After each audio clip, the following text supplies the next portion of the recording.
There's a certain loss, there's a certain adriftness within my own heart and life and where I was going and what I was doing and how I was going to carry on. A single phone call, received while driving to the beach, destroyed the opportunity that should have changed Pierce Brosnan's life forever. At the time, he had no idea that an even greater tragedy was already waiting for him at home. I held the generous, strong, beautiful hand of my first wife, Cassie, as ovarian cancer took her life. One that haunted his family across 2 generations. To the world, he became the perfect James Bond. Even after becoming one of Hollywood's biggest stars, the hardest battles of his life were fought far away from movie sets. So what really happened inside Pierce Brosnan's family? And what secret did he finally reveal in his 70s that left fans seeing him in a completely different light? Stay with us, because the full story is even more devastating than most people realize. The childhood that never stopped haunting him. Pierce Brendan Brosnan was born on May 16, 1953, in County Meath, Ireland, the only child of a father who left before any real memory of him could form, and a mother named May, who made an equally difficult choice years later, leaving for London to train as a nurse, rather than staying behind with no way to properly support a growing son. 4 different addresses followed across a single childhood, first grandparents, then an aunt and uncle after their deaths, and finally a boarding house run by a woman named Eileen Riley, each move arriving without much warning and without much explanation, offered to a boy still too young to fully understand any of it. Real happiness still found a way into that same unstable childhood, arriving through a grandfather's hand to hold, a landlady's children to run the streets alongside, and a small slide projector that turned a plain bedroom ceiling into a private cinema screen most evenings. One Christmas broke through that fragile happiness anyway, a mother's work keeping her away from home entirely, replaced instead by a pair of boxing gloves left in her absence, gloves that stayed on a shelf for decades afterward without any explanation ever really required. Reunion finally arrived at age 11, rejoining a mother now remarried to a man named William Carmichael in England, though a new home brought a new kind of isolation entirely.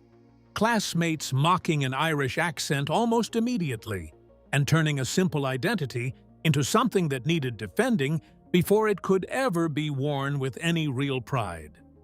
A film seen during those very first difficult weeks quietly planted something that would take decades to fully bloom.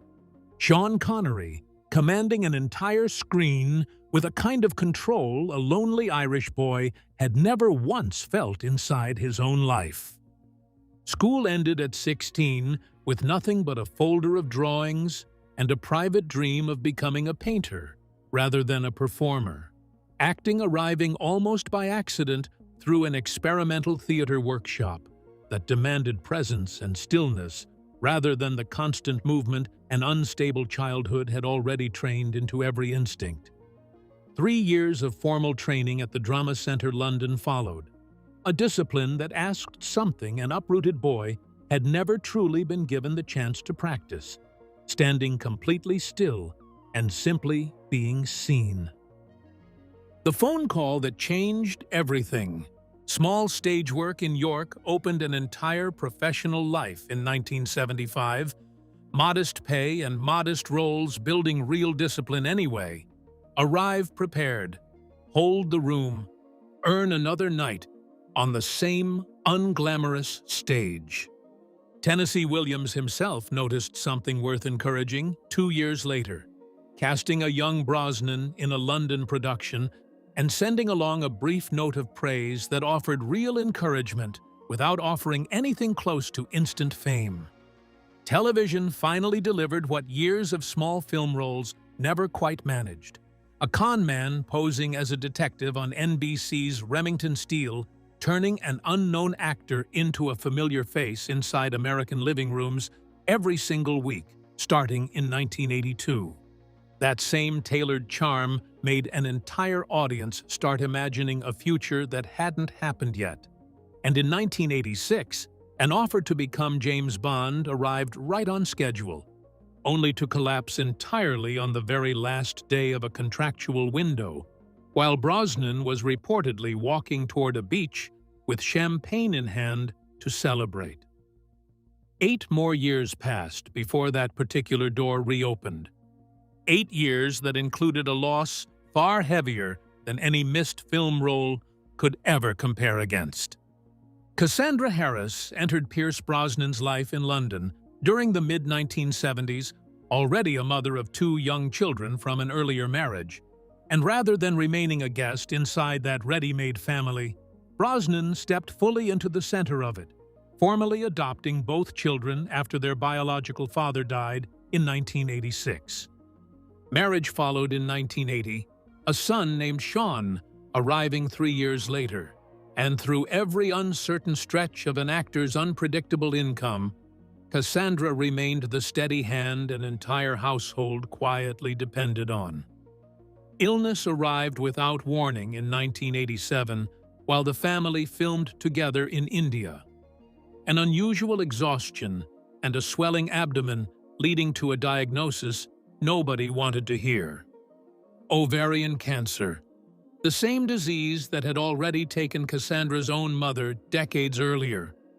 8 surgeries and roughly 4 years of treatment followed, described honestly in an interview not long after her death as a real fight from the very first day, an illness that had invaded her entire being rather than remaining some small, contained thing easily managed from the sidelines.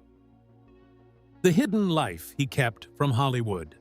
The year 1987 became a turning point in Pierce Brosnan's life for reasons the public would not understand until decades later. While his wife, Cassandra Harris, was fighting ovarian cancer, he found himself searching for a way to cope with emotions too overwhelming to put into words. Acting demanded that he step into someone else's life, but grief demanded something entirely different. Without any formal training or intention of ever exhibiting his work, Brosnan picked up a paintbrush as an adult for the very first time. It was not the beginning of a new career. It was an attempt to survive one of the darkest periods of his life. Very quickly, brushes alone no longer seemed enough. He began pressing his fingers directly into wet paint, dragging color across the canvas with his hands, instead of creating distance through traditional techniques. The process became intensely personal, almost instinctive, allowing feelings that refused to surface in conversation to emerge through layers of color and texture instead. There were no critics to impress, no galleries waiting, and no audience in mind. Every canvas existed solely because it gave fear, uncertainty, and heartbreak somewhere to live outside his own thoughts. That quiet ritual never stopped.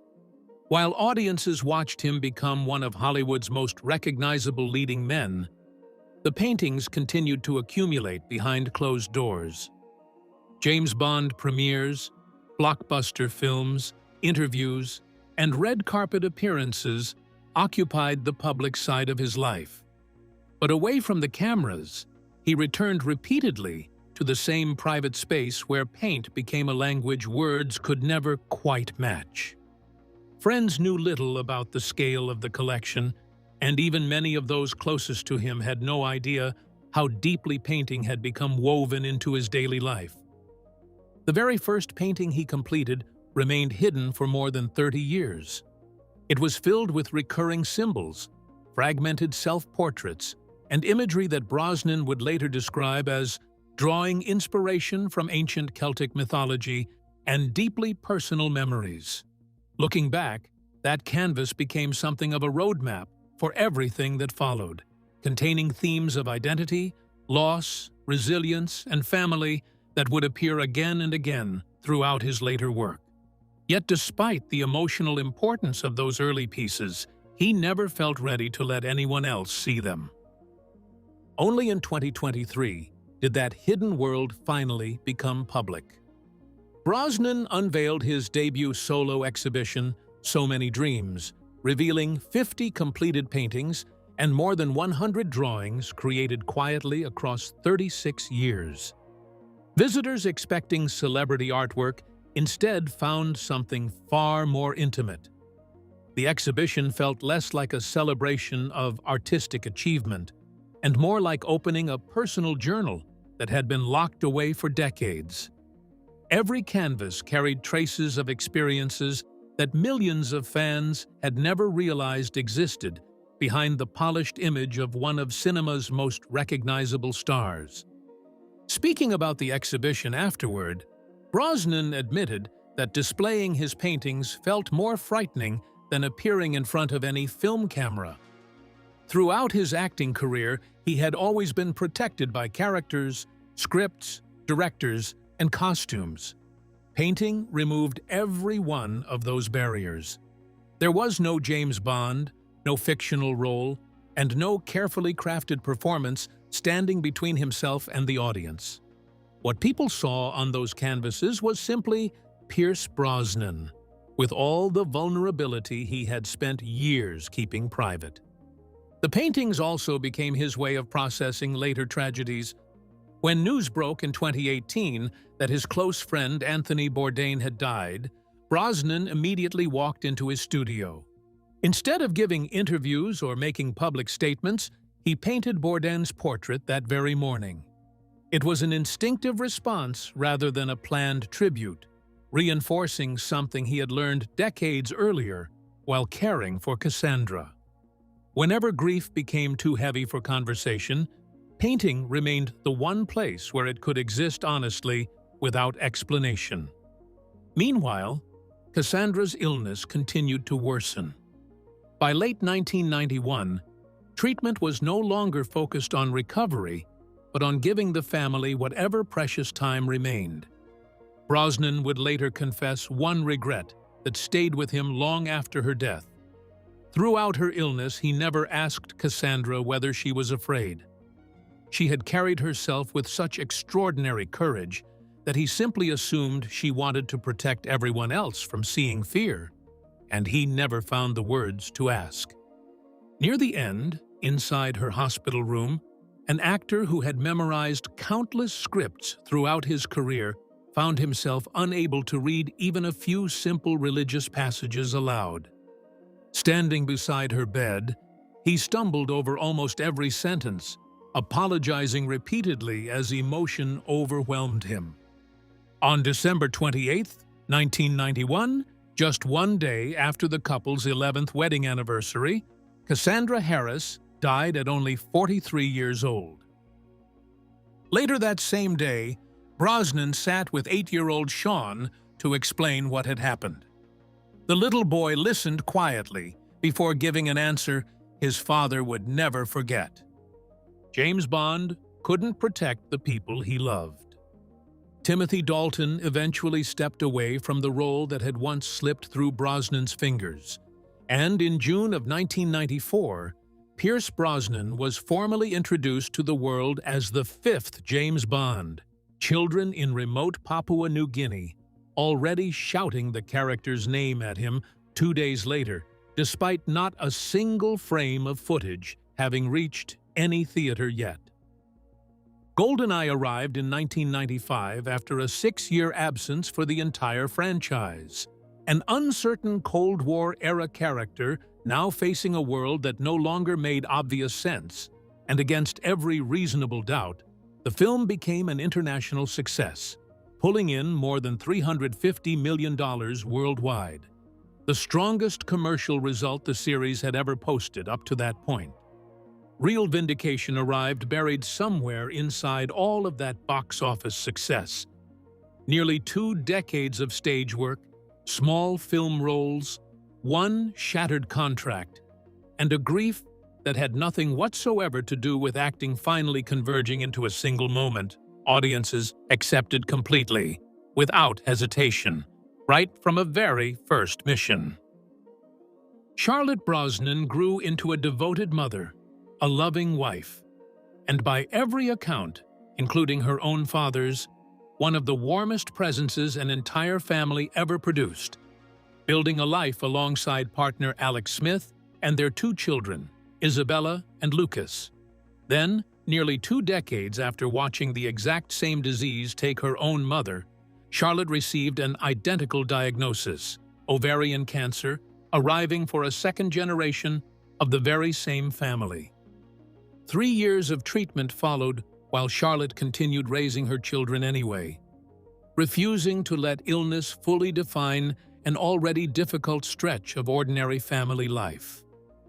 Weeks before the end, in June of 2013, she married Alex Smith, a wedding built not around extra time, but around the complete absence of it. And on June 28th of that same year, Charlotte died in London at 41 years old, surrounded by her husband, her children, and her brothers Christopher and Sean. Brosnan's public statement called her his darling daughter, closing with a prayer that a cure for what he called this wretched disease might finally arrive soon enough to spare someone else the exact same call. A year later, standing before cameras at the 24 Stand Up to Cancer broadcast, Brosnan spoke publicly about holding 2 different hands through 2 entirely different deaths. A wife, and then, decades later, a daughter, taken by the exact same illness. Nothing more really needed explaining after that. An entire audience already understood. The love story that began after tragedy. Pierce Brosnan met journalist Keely Shea Smith at a party in Mexico in 1994, 3 years after Cassandra's death, and the very same year Bond finally became real again. And rather than needing her to erase anything that came before, Keely brought an entire career of her own into the relationship instead. Environmental reporting eventually growing into filmmaking and advocacy work, defending vulnerable coastlines across Mexico and California. Marriage followed in 2001 in County Mayo, Ireland, sons Dylan and Paris arriving in 1997 and 2001.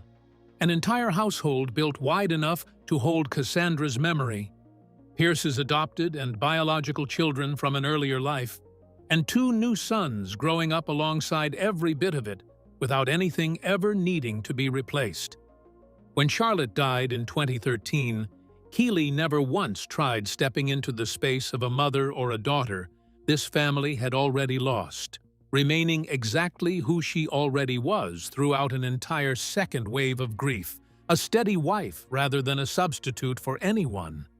Brosnan has described the real foundation of that marriage in almost stubbornly unglamorous terms, solving problems together year after year and simply liking one another, Keely answering back with 2 words of her own: best friends. Pierce Brosnan didn't just survive an entire lifetime of loss through painting alone. That same instinct apparently passed itself down directly into both younger sons as well. Pierce Brosnan has built a real creative career of his own across painting and photography, holding solo exhibitions in Los Angeles and later Kuala Lumpur throughout 2025. Work critics have repeatedly described as visibly echoing an entire body of work his own father spent decades keeping private. Dylan has pursued a creative path of his own as well, growing up, like Paris, between Malibu and Hawaii, close to the exact same ocean both parents spent years fighting to protect. None of that happened by simple accident. A man who once picked up paint during the single most frightened moment of an entire life, because no other language existed for what he was feeling, somehow raised 2 sons who now reach for the same tools for what appears to be the exact same reason. Grief didn't just move through Pierce Brosnan alone, it moved through an entire household, and generation after generation, it kept coming back out as something people wanted to build, rather than something that made them disappear. The goodbyes that never really ended. Christopher Brosnan, adopted alongside Charlotte after Dermot Harris's death, grew up close to an industry that had already defined his father. studying screenwriting and directing before working behind the camera on several of Pierce's own productions, including Tomorrow Never Dies and The Thomas Crown Affair. 19 years old when Cassandra died, old enough to fully absorb an entire loss most children are spared, Christopher later faced real struggles of his own, leading Pierce by 2005 to draw a boundary he believed an entire family genuinely needed, not out of anger, but out of a hard recognition that real love alone cannot force another adult toward recovery. Even so, Christopher was never once erased from how his father spoke about an entire family, named directly alongside his brothers in a 2022 Father's Day message, closing simply with love, always, to his sons. Pierce Brosnan is still working, recently trading an entire polished spy image for the grit of boxing trainer Brendan Ingle in Giant. Still painting, still stepping into galleries that once seemed impossible for any actor to enter as anything other than a curious guest. Since 2001, he has served as a UNICEF Ireland ambassador, and since Charlotte's death, he and Keeley have supported ovarian cancer research directly. An entire private catastrophe slowly turned into something that might spare another family the exact same 2 phone calls decades apart. Around him now sits Keeley, 5 children across 2 marriages, grandchildren, and a body of work stretching from 4 Bond films to hundreds of paintings nobody even knew existed until he finally decided an entire world was ready to see them. A boy who once learned love meant waiting for someone who could only come home a few times a year grew into a husband holding his wife's hand while she died. And then, decades later, a father doing the exact same thing for his own daughter. Somewhere in between all of that, he found a way to turn an entire lifetime of grief into something people can actually stand in front of and look at. James Bond made Pierce Brosnan famous, but it's the paintings and the sons now making their own right alongside him that reveal who he actually turned out to be underneath all of it. Decades of quiet grief, real resilience, and an unexpected second identity as an artist continue shaping a story still very much in motion today. What part of Pierce Brosnan's real story surprised you the most? Drop a comment down below, hit that like button, and subscribe for more real stories behind your favorite Hollywood legends.